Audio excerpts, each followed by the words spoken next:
day, everyone. First and foremost, I would like to introduce myself. My name is Michael C. Flores, taking a Bachelor of Secondary Education major in Mathematics. Today, I am going to share to you my insight about one of the philosophy of education, the pragmatism. Many philosophers support this philosophy. One of them was John Dewey. They believe that this is a practical and utilitarian philosophy. And this philosophy believes in change, the people's thought, experiences, and even ideas. The emphasis of pragmatism is on action and not in thoughts. Thus, philosophers also called these instrumentalism, experimentalism, and functionalism. Pragmatists believe that only those things which are experienced or observed are real. For example, if a man experience or seen the particular phenomenon that never existed on his belief, then the reality opened through what he has experienced or saw.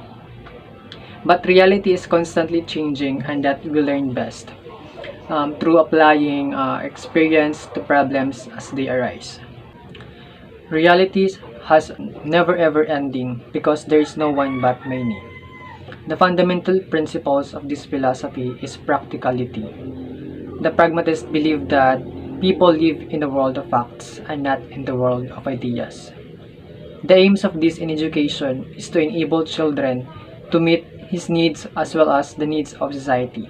This means that in order children to live in reality, they must connect to the environment, and so they develop experience and adapt from it.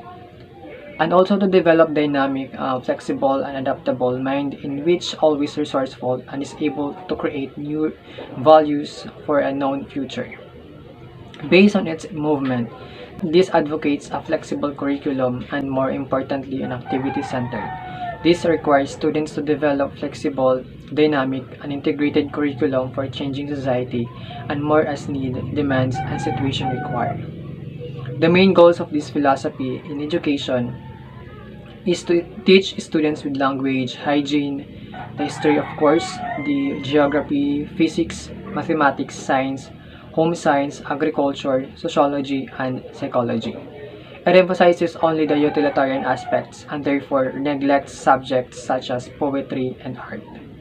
From this philosophy also, its varying teaching methods meet each individual learning styles.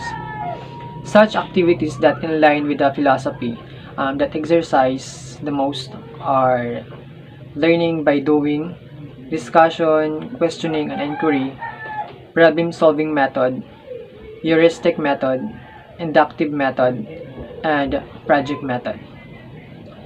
As a teacher, their rules from this philosophy is to understand individual differences and to teach according to the aptitudes and abilities of an individuals. To teach students things that are practical for life and encourage them to grow into a better people. And give students opportunities for the natural development, develop values for himself, and create a real life situation. But the main goals of the teacher for this is for his students is not to dictate but only to lead group activities. When it comes to students ruled by this philosophy, the child is the central figure in this. As what I have earlier said, that it is based on more active socializing and experimenting, and be able to learn them by doing their to learn through personal experience as they interact with the environment. What makes good on this philosophy is that when it comes to movement and discipline, the children has its own freedom to take action, to create its own future, and they do not believe in external restraint and discipline enforced by the superior authority. The discipline should be based on principles of child's activities and interest. And lastly, in this goal, pragmatism gives more benefits to the students and opportunities to exert to get what they want because they are practiced with necessary for their interest. This philosophy makes school into workshops and laboratories, but only by opposing a traditional school. The concept of movement of this philosophy is too broad, but not only talk about the reality itself, but create encouragement to all people in connecting to the environment and enable them to cope up with ideas, experiences, and its opportunity to develop certain ability. That is why many philosophers are supporting this pragmatism because of good benefits to each individual and for the betterment of society.